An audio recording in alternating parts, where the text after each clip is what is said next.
अगर इतना मेरिट है तो संस्कृत में जाके आईआईटी चला के दिखाओ, मुझे दिखाओ। 4 जनरेशन पहले तुमने अंग्रेजी सीख ली, 3 जनरेशन पहले, तो तुम्हारी मेरिट हो गई। अभी चेकिंग करता हूं, मैं करता हूं चेकिंग, ला मेरिट, मैं भी जानता हूं सब मेरिट वालों को।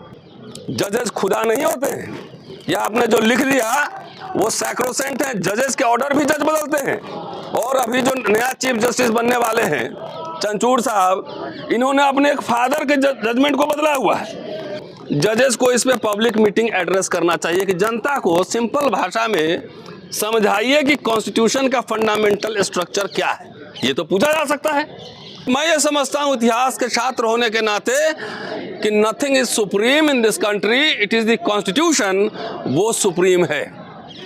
और जजेज का ऑब्जर्वेशन या ऑर्डर वो सुप्रीम नहीं है, वो समीक्षा के क्रिटिकल एनालिसिस के परे नहीं है।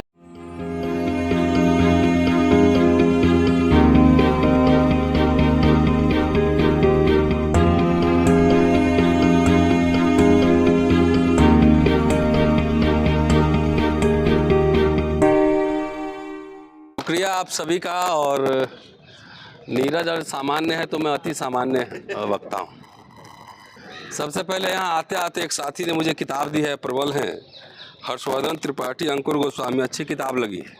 और भगत सिंह के साथी एक रिसर्च बुक है, तो मौका मिले तो इसको ज़रूर पढ़ा जाना चाहिए, इसमें चर्चा भी होनी चाहिए। बहरहाल आज जो है जनऊ कोटा कहते ज़्यादा बेहतर है। EWS पे ये सभा बुलाई गई।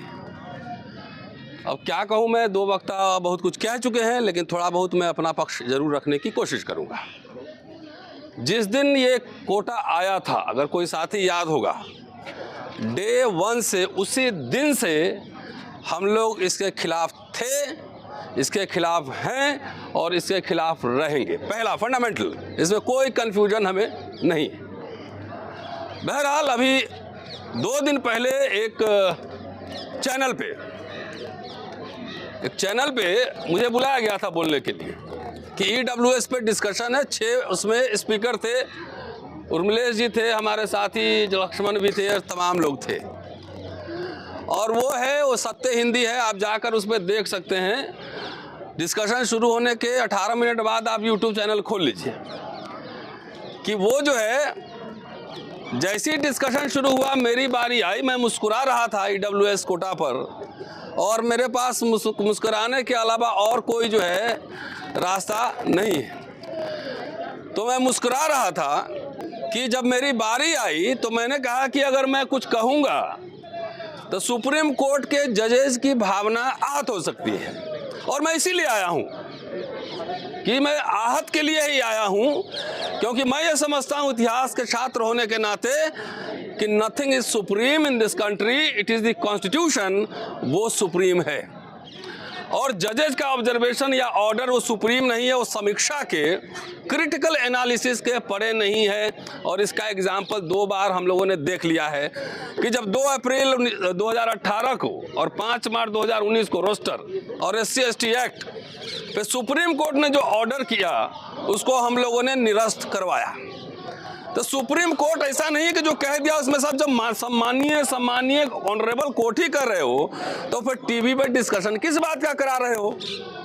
भाई साहब ने मुझे म्यूट कर दिया, उस पत्रकार महोदय को किसी पब्लिक मीटिंग में जाकर, और उसको डेमोक्रेसी, फ्रीडम ऑफ एक्सप्रेशन और कॉन्स्टिट्यूशन नॉर्म्स क्या है एक दिन समझाऊंगा, बड़े सीनियर पत्रकार हैं, म्यूट कर दिया। मेरे ही चैनल पर आके देखिए 1 घंटा डिस्कशन करता हूं, कभी किसी का एक लाइन भी नहीं काटता हूं, ये जिम्मेदारी के साथ। बहरहाल अब चलिए, पॉइंट ये है कि आखिरकार मैं कहना क्या चाहता था कि मुझे म्यूट कर दिया। कि मैं तो मुस्कुरा रहा था, हो सकता है मैं सुप्रीम कोर्ट पे सरकाज़्म करता, कटाक्ष करता, मजाक करता, मेरी बात ही नहीं सुनी गई। तो आज कम से कम यहाँ पे आप लोगों को सुना देता हूँ कि सबसे पहली बात कि कम से कम कॉन्स्टिट्यूशन का जो फंडामेंटल स्ट्रक्चर क्या है, स्पॉन्टेनियस जो है ना, जजेस को इस पे पब्लिक मीटिंग एड्रेस करना चाहिए कि जनता को सिंपल भाषा में समझाइए कि कॉन्स्टिट्यूशन का फंडामेंटल स्ट्रक्चर क्या है। ये तो पूछा जा सकता है। तो इस पे जजेस का जब बोलेंगे स्पॉन्टेनियस, जैसे मैं बोल रहा हूँ, जैसे नंदा जी बोली हैं, तो जजेस तो इतने लर्नेड हैं, ऑनरेबल हैं, तो पब्लिक में आके पहले क्लैरिफाई करें। As a citizen of this country I am saying this, you must clarify what is the fundamental structure of the constitution. जजेस का भी एग्जाम होना चाहिए, पब्लिक स्क्रूटनी होनी चाहिए। ये सवाल एक था। दूसरा सवाल, इंदिरा साहनी केस।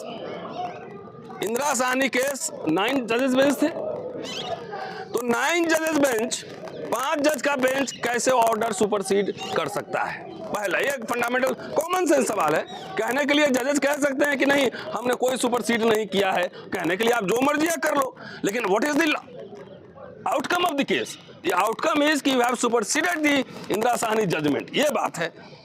तीसरा सवाल कि अगर 5 में 3-2 भी डिवाइडेड है, तो क्या इस देश के नागरिक होने के नाते में फुल बेंच डिमांड कर सकते हैं कि नहीं कर सकते हैं कि फुल बेंच में, कॉन्स्टिट्यूशनल बेंच में जाए और इसमें लाइव खुलेआम बहस हो? जजेस खुदा नहीं होते हैं, या आपने जो लिख दिया वो सैक्रोसेंट है। जजेस के ऑर्डर भी जज बदलते हैं, और अभी जो नया चीफ जस्टिस बनने वाले हैं चंचूड़ साहब, इन्होंने अपने एक फादर के जजमेंट को बदला हुआ है। तो ये एब्सोल्यूट नहीं है, इसमें सीधा और सीधा बायसनेस है, ये साफ दिख रहा है। अब आइए थोड़ा सा ईडब्ल्यूएस से बताता हूं। ये तो पक्ष था कानूनी पक्ष कि जजेस को कैसे क्या करना चाहिए, बताओ क्या है फंडामेंटल स्ट्रक्चर। दूसरा कि भाई दुनिया में ऐसा कोई अफर्मेटिव एक्शन, कोट अनकोट कह रहा हूं, कोई ऐसा अफर्मेटिव एक्शन नहीं हुआ होगा जिसमें कोई आंकड़ा नहीं, कोई सर्वे नहीं, कोई डिस्कशन नहीं, कोई पब्लिक ओपिनियन नहीं, और 48 घंटे के अंदर जो है आपने पास करा दिया।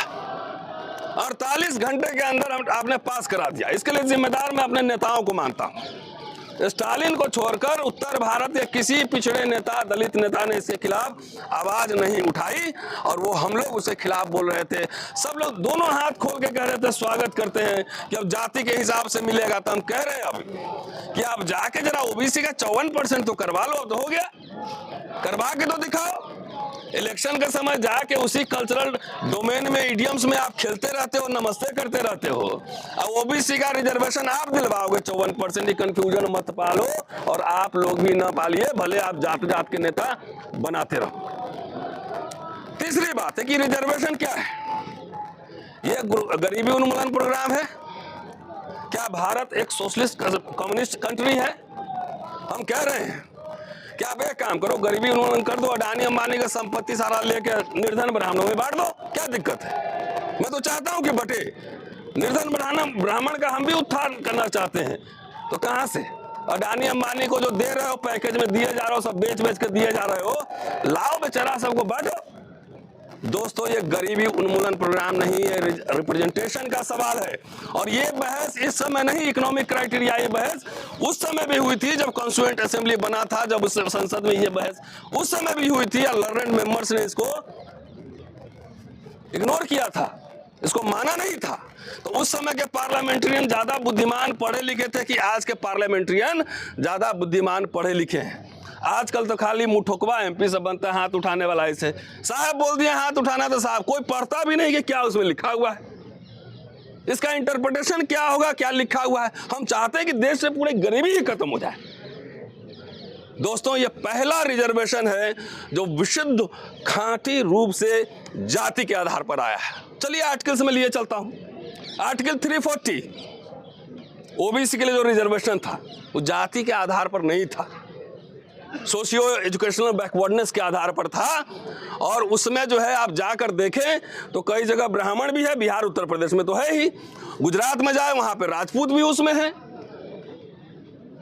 एससी का आया था वो सोशल एक्सक्लूजन, अनटचेबिलिटी के आधार पर आया था। एसटी में तो कई जगह ब्राह्मण भी एसटी में है, आप जाकर देख लीजिए। तो ये नया शिगुफा जो है ये बनाने की क्या जरूरत पड़ी? गरीबी आ रहा हूं, उसी पे आ रहा हूं भाई साहब, गरीब आपसे ज्यादा मोहब्बत है मुझे गरीबों से, कि अगर कोई सवर्ण गरीब है तो सोशल एक्सक्लूजन के कारण गरीब है कि सरकार की नीतियों के कारण गरीब है, ये सवाल उठाना चाहते हैं। क्यों ये 70 साल में कुछ लोग अमीर से अमीर होते चले गए। ऑक्सफैम का रिपोर्ट है कि 1% लोगों के पास देश का इतना संपत्ति है, 70% संपत्ति है, क्या निर्धन अपर कास्ट उसके खिलाफ नहीं लड़ेगा?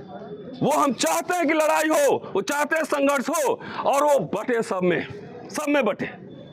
आज तक स्कूल में जो पढ़ते आ रहे हैं बचपन से, एक निर्धन लेकिन विद्वान ब्राह्मण था, पढ़ते हैं कि अभी है कि नहीं स्कूल में है? एक निर्धन लेकिन विद्वान ब्राह्मण था, और जो राजा दान बढ़िया से दे, एक प्रतापी राजा था। जो राजा दान न दे वो बोले कलयुगी था, निकृष्ट राजा था। अरे 2500 साल 3000 साल में एक आदमी जो है अमीर ब्राह्मण नहीं हुआ, एक आदमी जो है सब विद्वानी था, एक आदमी तो गड़बड़ होना चाहिए था, सब विद्वान है। एक कथा का जो नरेशन होता है, जो बनाया जाता है। मेरिट की बात अभी कर रही थी, आज मेरे क्लास में मेरे छात्रों से डिस्कशन हुआ। बोले मेरिट क्या है? लाओ तुम्हें बताते हैं मेरिट क्या है। क्या दो अनइक्वल्स के बीच इक्वालिटी हो सकती है? आप जब शुरू ही करते तब 50 कदम आगे बढ़े रहते हैं। All entire social cultural capital you are having, सब कुछ आपके पास है, और हम जहां बैठते हैं वो हर समय स्टिग्मा, ये वो, मेरिट माई फुट। बताता हूं मेरिट क्या है, जाके लॉर्ड मैकॉले को पढ़ो और एजुकेशन कमीशन का रिपोर्ट पढ़ो। जिसको अंग्रेजी आ गई मेरिट है। अगर इतना मेरिट है तो संस्कृत में जाके IIT चला के दिखाओ, मुझे दिखाओ। 4 जनरेशन पहले तुमने अंग्रेजी सीख ली, 3 जनरेशन पहले, तो तुम्हारी मेरिट हो गई। अभी चेकिंग करता हूं, मैं करता हूं चेकिंग, ला मेरिट, मैं भी जानता हूं सब मेरिट वालों को, 30 साल से इस कैंपस में हूं। और मैं ये भी बताता हूं, जाके तमिलनाडु ब्राह्मण का इतिहास पढ़िए कि अंग्रेजी जब आया, और मेरिट पे जानना छात्रों को जरूरी है, तो आया तो लोग बोला कि भाई वो तो फेल हो जा रहे थे सब। 1931 तक का जाके देखिए, सब फेल हो जा रहे थे। तो जाके बोले माई बाप हुजूर, माई लॉर्ड, हमारा बचवा फेल हो जाता है, सो 3rd डिवीजन कर दीजिए। ये 33% इस देश में जो है ना, किसी दलित पिछड़े ने नहीं मांगा कि 25% करो पास मार्क। ये जो 3rd डिवीजन और 33% है, जाके इतिहास उठा के कोई पढ़ लो, तमिलनाडु के ब्राह्मणों की देन है, उन्हीं के लिए था ये। हमने कभी नहीं मांगा कि हम तो हमें देते हो तो बोलते भाई एडमिशन दे दो, पास हम कर लेंगे। वहां से आया है मेरिट। तो 2 जनरेशन पहले अंग्रेजी सीख लिए तो बोले हम मेरिट है? तो मैनेजमेंट आया में पढ़ाओ संस्कृत में, भवती मैनेजमेंट का लाओ, वर्ड लाओ। तो साथियों सवाल ये है, ये सारे पॉलिटिकल डिसीजंस हैं, पहले समझिए, ये सारे पॉलिटिकल डिसीजंस हैं, और जब तक पॉलिटिकली इसको फाइट बैक नहीं करेंगे, ये सरकार तो मंशा है। हम लोग बचपन में क्रिकेट खेलते थे, जब थोड़ा बड़ा आदमी जो सीनियर होते थे नहीं खेलने देता था तो चुपके से खुरपी से पिच हम लोग जो है डिस्टर्ब कर देते, खुद काट देते थे पिच को। तो ये सरकार बेसिकली आरक्षण पूरा ये खत्म करना चाहती है, इसलिए इसको इतना घालमेल कर दो कि उसका कोई मतलब ही ना रहे, इतना घालमेल कर दो। आज विश्वविद्यालयों में कॉन्ट्रैक्चुअल टीचर अपॉइंट किए जा रहे हैं, संविदा कॉन्ट्रैक्चुअल ही ना है। कई एडवर्टाइज गुजरात मॉडल से भी आ रहा है कि 40,000 का प्रोफेसर चाहिए, अब विश्व गुरु बनना है। बाहर जाएंगे तो बोले कि मैं तो युद्ध की नहीं बुद्ध की धरती से आया हूं, और यहाँ आएंगे तो शस्त्र पूजन करेंगे। वहां जाके बोलो कि हम मनु की धरती से आए हैं। तो ये पूरा जो लीला है, वैसे भी माननीय हमारे प्राइम मिनिस्टर नरेंद्र मोदी जहां जहां झुकते हैं वो समझिए नष्ट हो जाता है। अडवाणी जी के पास झुके तो उनको मार्गदर्शक मंडल ने भेज दिए, संसद में आए झुके, नया संसद बनवा दिए। ये सब खाली नई सिंबोलिज्म है। ये सारे आपके कॉन्स्टिट्यूशनल वैल्यूज को कैसे तोड़ा जाएगा। बोले कि मैं बाबा साहब की वजह से हूं, मेरे दलित भाइयों को मत मारो, मुझे मारो। वो दलित पे आक्रमण बढ़ गए। बाबा साहब की वजह से आया हूं, इतना आए हैं कि जितने पब्लिक सेक्टर यूनिट थे वो सारे बिक रहे हैं। रे भाई 10% लेने वाले भाइयों, मेरे से असहमति हो सकती है, मैं तो थ्योरेटिकली इसके खिलाफ हूं कि ये कॉन्स्टिट्यूशनल मैंडेट नहीं है, कॉन्स्टिट्यूशन की ये भावना नहीं थी। आप पढ़िए उसको ठीक से, इतिहास के छात्र होने के नाते अगर मैं जो समझा हूं वो बोलूंगा, चाहे इसकी जो भी कीमत चुकानी पड़े। हमने, अगर मैं कह रहा हूं कि भावना आहत हो सकती है, तो इसमें अनकॉन्स्टिट्यूशनल, अनपार्लियामेंट्री क्या है? इसमें क्या है? क्या जजेस हमारे या प्राइम मिनिस्टर या राष्ट्रपति हमारे खुदा हो गए? क्या ये लोकशाही है या फिर तानाशाही है? ये सवाल हमें उठाना पड़ेगा, भावी पीढ़ी को ये सवाल उठाना पड़ेगा। भाई 10% वालों के बेनिफिशियरीज लोग, पहले एक बार पूछ लो, एक हाथ से दिया दूसरे हाथ से ले लिया, अरे मिल रहा, अच्छी बात है, मैं खिलाफ हूं ना, व्यक्तिगत रूप से मैं खिलाफ हूं, कोई बात नहीं, मुझे इग्नोर कीजिए। तो एक कथा सुना के, मैं स्टोरी सुना के मैं उसको बंद करता हूं। दो लोग थे, एक थोड़ा तेज था, खुरापाती था, और एक थोड़ा सा हल्का फुल्का था। एक किताब था और दोनों में झगड़ा हुआ, किताब पढ़ेगा कौन? जो तेज था उसको किताब पकड़ा दिया, ऐसे इधर आओ प्रेस वाले भाई, किताब पकड़ा दिया, लो किताब तुम्हारा। तो किताब खुश हो गया, लेकिन जब जैसे ऐसे खोले ऐसे तो बोले नो, पन्ना हमारा है, किताब तुम्हारा और पन्ना हमारा। एक तरफ झुंझुना पकड़ा रहा है, दूसरे सारे PSU, हवाई जहाज, रेल सब बेच रहा है। नौकरी लोगे कहाँ? नौकरी लोगे कहाँ? ये जो लॉलीपॉप दिखा रहा है, ले लो ना, जाके लड़ो। ये पब्लिक सेक्टर यूनिट को बचाने की लड़ाई लड़ेगा SC ST OBC। कोटा सबसे पहले चाहिए आपको, तो जाके पहले लड़ो, मोर्चा निकालो कि रेल को मत बेचो, जहाज को मत बेचो, और जितना नवरत्न कंपनी है बनाए तो कुछ नहीं, कुछ बनाते तब न बेचते। हम कांग्रेस के कोई समर्थक नहीं है, लेकिन 70 साल में जो पब्लिक इंस्टीट्यूशंस बने, जो बने उसी को तो बेच रहे हो। तुम्हारे मनुस्मृति ने तो कुछ बना के दिया नहीं है, तो वो तो बना के दिया नहीं, तो बेच तो वही रहे जो पहले लोगों ने मिलकर बनाया है। तो इसलिए साथियों, ये लड़ाई लंबी चलेगी, और जो निर्णय आया है, मैं कोई अचंभित नहीं हूं, मैं कोई अचंभित नहीं हूं, क्योंकि जो जैसी राज सत्ता होती है, जुडिशरी का पूरा, चाहे इंस्टीट्यूशन का कैरेक्टर। अभी देखिए, हम इस कैंपस में बहुत दिनों से ऐसी मीटिंग करते थे, अरे जुबली हॉल से पैदल आर्ट्स फैकल्टी, KMC, हिंदू सब घूमते कमला नगर चले जाते थे, जब मर्जी सभा कर लेते थे। आज देखो यहाँ 50 लोग इकट्ठा हो गया, पुलिस वीडियो बना रहा है। ये रेन ऑफ टेरर है क्या? कौन है भाई? तुमको देखना हुआ यूट्यूब पे जाके देख लेना, मेरा अंबेडकर नामा पे सारे भाषण ऐसे डाल दूंगा, अनकट डाल दूंगा। हर जगह पुलिस, किसने परमिशन दिया अंदर आने के लिए? ये सवाल कौन पूछेगा? एकेडमिक इंस्टीट्यूशन में बगैर अथॉरिटी के परमिशन के आप कैसे घूम सकते हैं? हर जगह कैसे रोक सकते हैं किसी को? तो ये सरकार हर जगह डरा के कहीं लॉलीपॉप देती है, लेकिन डरती भी है। मैं जानता हूं किससे डरती है सरकार, इस संसद से नहीं डरती है। मेरे कई दोस्त पार्लियामेंट्रियन हैं, बोलते हैं बॉस अब संसद से कुछ उम्मीद नहीं है, ज्वाइंट पार्लियामेंट्री कमेटी काम नहीं करी, पार्लियामेंट में कोई डिबेट नहीं हो रहा है, एजेंडा सेट कहीं और से होता है, संसद में जाता है, रूटीन घूम घाम के पास हो जाता है। तो लोहिया के स्टेटमेंट के साथ बात खत्म करूंगा कि जब सड़कें सुनसान होगी तो संसद आवारा हो जाएगा। तो हाथी जब सनकता है तो उसको पकड़ने के लिए ऊंट लाते हैं ना, कान पकड़ता है। तो लोकशाही में कोई भी एब्सोल्यूट नहीं है, इट इज द पीपल। जब डॉक्टर अंबेडकर कॉन्स्टिट्यूशन बना रहे थे तो उसमें जय सिया राम से कॉन्स्टिट्यूशन नहीं शुरू किए थे, अल्लाह अकबर से शुरू नहीं किए थे, we the people of India. इसका क्या मतलब था वो जानते थे, और 25 नवंबर को उन्होंने भाषण में कहा था कि कोई संविधान अच्छा या बुरा नहीं होता, ये लागू करने वाले लोगों की प्रकृति पर निर्भर करता है कि कभी भी इसी संविधान का इस्तेमाल करके कोई तानाशाह आ सकता है। इसीलिए उन्होंने मंत्र पहले ही लाइन में छोड़ दिया था कि वी द पीपल। इसका मतलब है कोई तानाशाह आएगा तो तुम लोग भारत के लोग उठना और ऊंट की तरह हाथी या कान पकड़ के ठीक करना। वो ताकत कहाँ है? वो ताकत आपके राजनीतिक अधिकार में है, वोट देने में है। ऐसे लोगों को हरवाइए। 24 में चुनाव आ रहा है, बाहर कीजिए पार्लियामेंट से, होश ठिकाने तब आएगा। शुक्रिया, जय भीम।